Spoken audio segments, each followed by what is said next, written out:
Par rapport à cette séance qui a duré en soi que 20 minutes, quelles sont les premières impressions? Ça a duré que 20 minutes? Oui.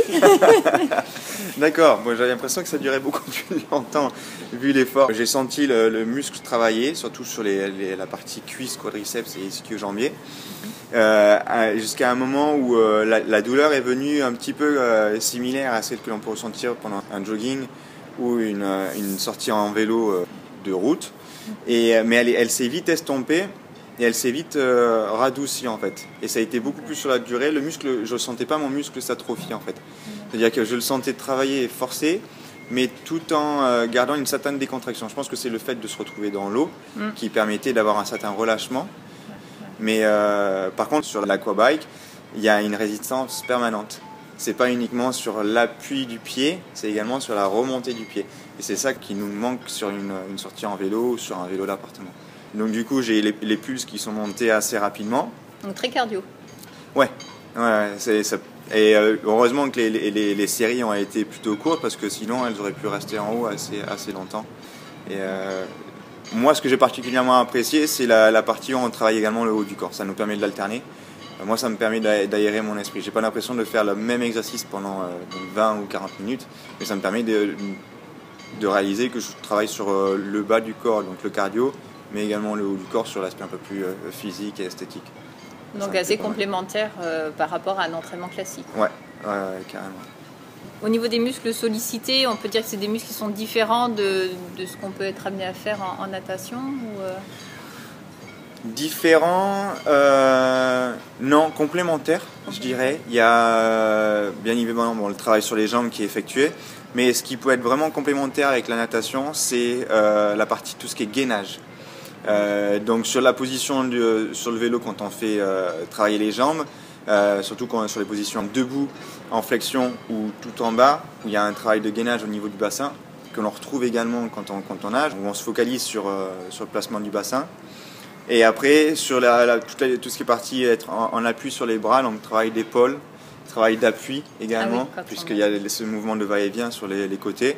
Pour moi, par exemple, ça me permettrait de travailler et mon gainage et mon renforcement d'épaule, ce qui généralement nous manque dans la partie natation. Et justement, comme vous avez une piscine, si jamais la profondeur correspondait, que vous aviez ce type d'équipement dans la piscine, vous en serviriez? Je pense que je garderais quand même l'aspect court. C'est ce que je réalisais au départ. Je m'étais dit ouais, ça serait super d'avoir ça à la maison. Et petit à petit, je me rends compte que peut-être avec un prof en face ou dans un... Oui, coaché quoi. Ouais, coaché ou avec un groupe. Ou alors l'apprentissage se fait en cours et une fois qu'on a un peu le contenu des séances et un peu la méthodologie, après je pense qu'on prend un peu plus d'indépendance. Mais je pense que je commencerai quand même par les cours. Ouais. Et en partie hivernale, je suppose que par rapport aux entraînements classiques, ça pourrait être intéressant d'envisager peut-être l'aquabike quand dehors il fait trop froid ou il y a de ça, il y a l'aspect froid que l'on peut traverser en hiver, mais aussi sur les périodes de travail très intenses au niveau des entraînements, comme système de récupération.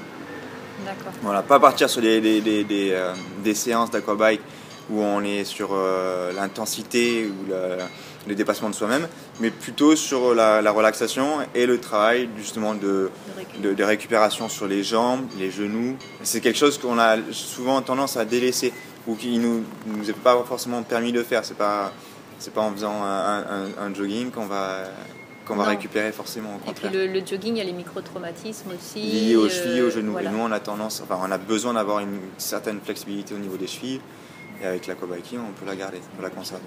En fonction des périodes de l'année, ça serait un entraînement complémentaire de celui que l'on fait dans l'eau, donc que l'on pourrait associer à la musculation et au kilométrage effectué dans l'eau.